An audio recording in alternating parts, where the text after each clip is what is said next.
Welcome in this video. So this is our current issue series. In this series, we discuss some important current topic, which is helpful for any kind of competitive exam. It may be UPSC, state PCS, or if you only watching as a common person, you can also understand the issue of which is ongoing. So our today issue is on Iran and its conflict.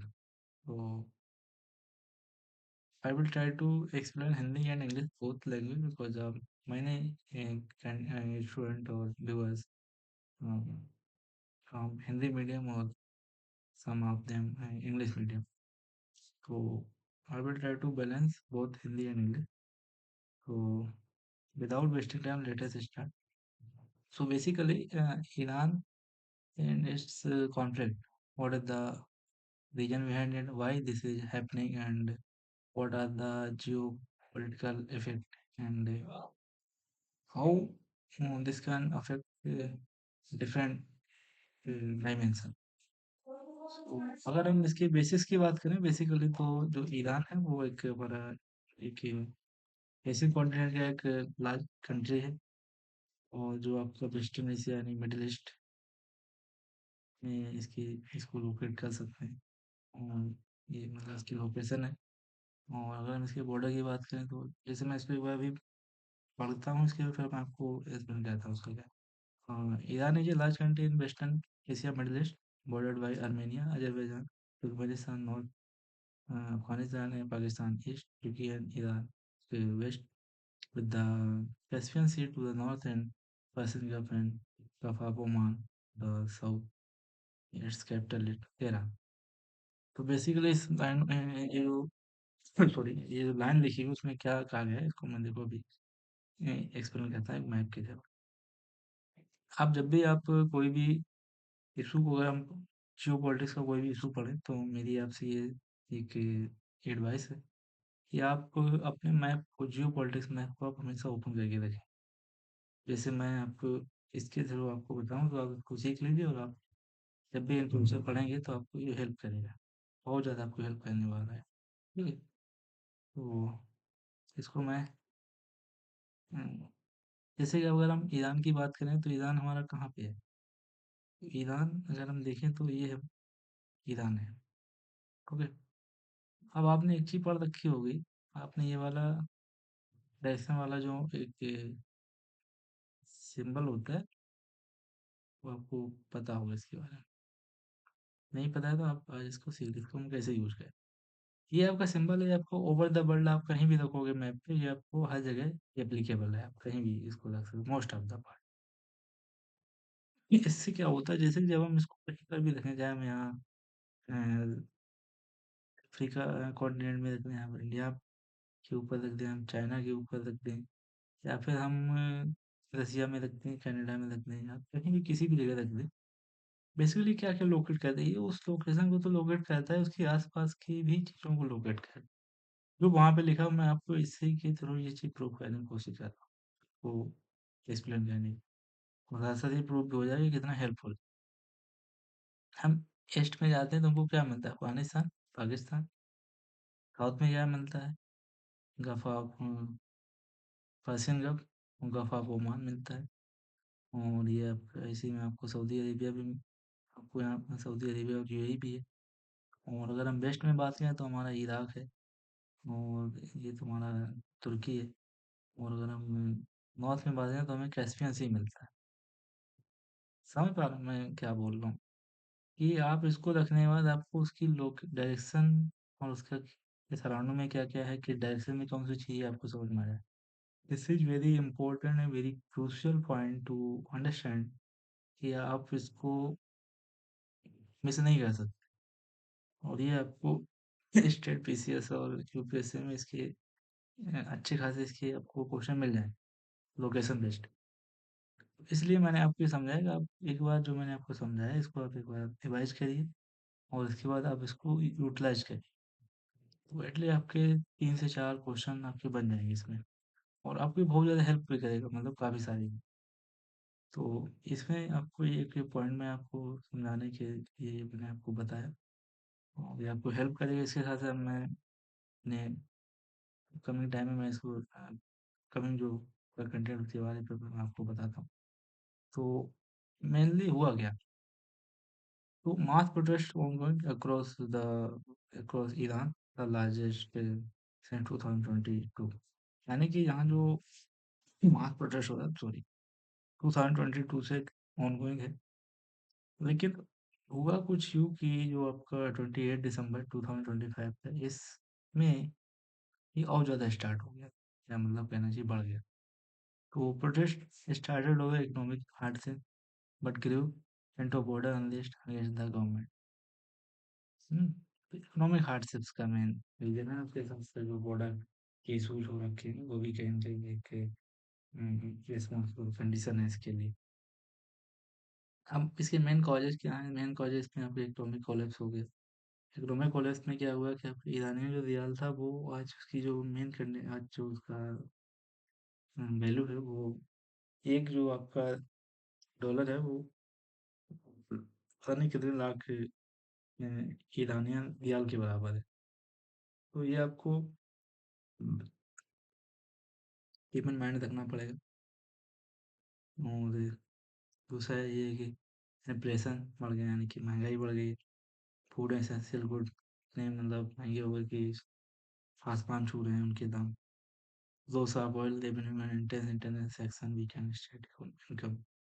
तो जो oil का जो revenue था वो loss हुआ, ज़्यादा से आपका इंटरनेट जो आपके इंटरनेशनल सैंक्शंस ईरान पे लगे हुए हैं, ये भी कहीं न कहीं एक इशू माना जा सकता है। तो अगर हम लिविंग हार्डशिप्स की बात करें तो लिविंग हार्डशिप्स में ये है कि सबसे ज़्यादा वो एक तो ये सीवर वाटर शॉर्टेज है, इंफ्रास्ट्रक्चर प्रॉब्लम भी है। तो ये भी कहीं न कहीं एक पब्लिक फ्रस्ट्रेशन का और प्रोटेस्ट करने का एक रीज़न है। और इसके साथ से हुआ कि वहाँ का जो इंटरनेट एक्सेस है वो भी मतलब लिमिटेड हो गया है। तो ये कुछ ऐसे रीज़न हैं जिनकी वज़ह से वहाँ मेन कोलैप्स मेन जो क्राइसिस है वो ऑनगोइंग हो रखा है। और आज भी मतलब अगर मैं आज के न्यूज़पेपर को आप उठा के देखोगे तो आपको मतलब आपको पता चलेगा कितना सारा वहाँ प्रॉब्लम हो रखा है। एज ए ऑब्जर्वर आप उसको महसूस कर सकते हैं। अब प्रोटेस्टर्स में कौन-कौन लोग हैं? तो प्रोटेस्टर्स एक शॉपकीपर हो गए हैं, बाज़ार मर्चेंट हैं, रेस्टोरेंट वर्कर हैं, ऑर्डिनरी जो सिटीज़न्स हैं। और ये आपका जो प्रोटेस्ट है ये ईरान से और मल्टीपल जो वहाँ की सिटी है नेशन वाइड मतलब वाला कंट्री फैला हुआ है। मतलब बहुत सिचुएशन खराब हो रखी है। उसको उस तरीके से देखेंगे। दूसरा इसमें ये भी कि गवर्नमेंट का रिस्पॉन्स क्या, गवर्नमेंट ने भी मतलब कहीं न कहीं उसको ट्रस्ट करने के लिए सिक्योरिटी फोर्स को ऑर्डर दे रखे कि आप फायरिंग कर सकते हो, कराओ। बहुत सारी डेथ हुई हैं, पता नहीं, और बहुत सारे लोग मतलब अरेस्ट भी हुए हैं। इसके साथ-साथ ये भी एक ऑफ़िशियल ब्लेम है कि इसमें एक फॉरेन इंटरफेरेंस हो रखा है। तो protester demand major political changes, जबकि देखो इसको ये है कि official demand of foreign interference while protesters major political changes. तो जो प्रोटेस्टर्स हैं वो पॉलिटिकल चेंज चाहते हैं। तो यहाँ वो एक गवर्नमेंट की बात करें तो यहाँ जो गवर्नमेंट है वो कहेंगे डिक्टेटरशिप टाइप की गवर्नमेंट, यानी कि Islamic Republic with supreme leader and president. इस तरह जो वहाँ के लीडर हैं वो इस तरीके से वहाँ का पूरा गवर्नमेंट से चलता है। अब इंटरनल रिएक्शन की बात करें तो इंटरनेशनल रिएक्शन ये हुआ कि यूनाइटेड स्टेट ने जो वहाँ ये सैंक्शन इम्पोज किए हैं on Iranian officer link to the crackdown. तो ये कहीं न कहीं वहाँ आप यूएसए के सैंक्शन देख सकते हैं आप ईरान पे। और ये tension with the US and regional power limits, वो जो रीजनल जो वहाँ टेंशन हो रखा है वो काफ़ी ज़्यादा प्रॉब्लमेटिक है। मतलब 2 कंट्रीज़ के बीच आप मतलब ये अभी लास्ट 4 डेज़ से ट्रम्प के आप जो सुन सकते हैं स्टेटमेंट कि किस लेवल के स्टेटमेंट वो किस लेवल के उनके स्टेटमेंट वो रखे हैं, चाहे वो प्रोटेस्टर्स को एड्रेस करने को लेके हो या फिर आप वेनेजुएला वाला सीन देख सकते हैं।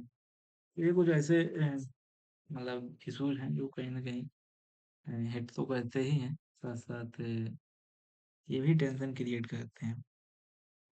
और इसका बिगर पिक्चर आप देखें तो काफ़ी reflect deeper like long term economic mismanagement, sanctions है, पॉलिटिकल डिससैटिस्फैक्शन है, water scarcity daily hurts the magnificent अंदेर। तो वाटर का प्रॉब्लम उसकी वजह से डॉट भी हो रखा है वहाँ। ये कहीं न कहीं एक चैलेंजिंग सिचुएशन है और इसका अनरेस्ट को ये पॉलिटिकल रिसेप ईरान के वर्ल्ड का फ्यूचर रिसेप कर सकता है। और high it highlight growing pressure on Islamic Republic government. Government के ऊपर प्रेशर है कि इसको मतलब हैंडल नहीं कर पा रहे हैं, तो ये भी प्रेशर है क्या। और ईरान का जो यूएसए के साथ जो एक ऑलरेडी हम सब जानते हैं कि जो उनका टेंशन चलता रहता है कि यूएसए हमेशा चाहता है कि ईरान जो है न्यूक्लियर वेपन को ना बनाए। और इसका हम एक एग्जांपल देख ही चुके हैं वेनेजुएला वाला, कि वेनेजुएला में क्या हुआ। तो ये कहीं न कहीं एक इसको कहते हैं कंट्री का इशू है, इसको कहीं न कहीं मुझे लगता है कि इसको जितना जल्दी सॉल्व हो जाए उतना ज़्यादा बेटर है, नहीं तो मतलब ये ग्लोबल अफ़ेक्ट करेगा बहुत ज़्यादा। और ये करेगा क्या, कर भी रहा है। आप मतलब न्यूज़पेपर की तरफ सोशल मीडिया से आपको पता ही चल रहा है। तो this is very a, burning issue on the today, very challenging also. कि मेन अब तो देखो ये होता है कि किसी भी कंट्री में जब भी ऐसी सिचुएशन आती है, तो सबसे ज़्यादा वहाँ के जो लोकल पीपल होते हैं वो सबसे ज़्यादा अफेक्ट होते हैं। जो डेली बेसिस पे जो कमा के खा रहे होते हैं वो अफेक्ट होते हैं। और कहीं न कहीं वो फिर उसकी जो वहाँ की लपटें होती हैं वो सराउंडिंग को फिर पहले कवर करते हैं, फिर वो कहीं न कहीं उसके इफ़ेक्ट आपको ग्लोबली देखने को मिलते हैं। तो ये एक आई होप कि आपको समझ में आया होगा जो मैंने आपको समझाया। और आपको कहीं भी डाउट है आप मुझसे कमेंट सेक्शन में पूछ सकते हैं। हाँ, मोस्टली आपको जैसे ये जो मैंने आपको पीपीटी बनाया है, ये पीपीटी में आपको मैंने कुछ पॉइंट हाइलाइट करके रखे दिए हुए हैं। तो आप इस पॉइंट को आप मतलब नोट कर सकते हैं और इसके साथ-साथ इसका लोकेशन वाला पोर्शन है ये आपको एग्ज़ाम में पूछा जा सकता है। देखो ये पूरा हिस्टोरिकली तो बहुत बड़ा है अगर आप इसको पढ़ना चाहें। मैं आपको बस करंट की बात बता रहा हूँ, करंट में इसको क्या चल रहा है, ठीक है? और ये आई होप ये आपको समझ में आया होगा। आप कोई भी डाउट है मुझसे एट कमेंट सेक्शन में पूछ सकते हैं और प्लीज़ अपने व्यूज़ दीजिए कमेंट सेक्शन में कि आप बताइए कि मैं जो वीडियो बना वो आपको अच्छा लग रहा है, मैं इसमें क्या मॉडिफ़ाई कर सकता हूँ और आपको ये कैसे और ज़्यादा हेल्पफुल मतलब आपके लिए हेल्पफुल हो सकता है। तो इन सारी चीज़ों को आप प्लीज़ एक बार मुझे आप इसको देख रहे हैं तो मेरा बस आपसे इतना ही रिक्वेस्ट है कि आप एटलीस्ट आप कमेंट सेक्शन में जाके एक बार कम से कम ये बता दें इसमें मतलब आपको कुछ चेंजेस करवाना है या तो मैं उस एरिया आपको वो चीज़ें ट्राई करूँगा आपको बताने के लिए, ठीक है? और आप जो भी प्रिपरेशन कर रहे हैं आप उसके लिए प्रिपरेशन करते रहिए और मेरी तरफ से यही है कि आप जो भी प्रिपरेशन कर रहे हैं आप उसमें जल्द से जल्द में सक्सेस हो और आपकी जो भी ड्रीम्स हैं वो फुलफिल हों। इन्हीं शब्दों से मैं इस आज वीडियो को कंक्लूड करता हूँ। तो जय हिंद, जय भारत।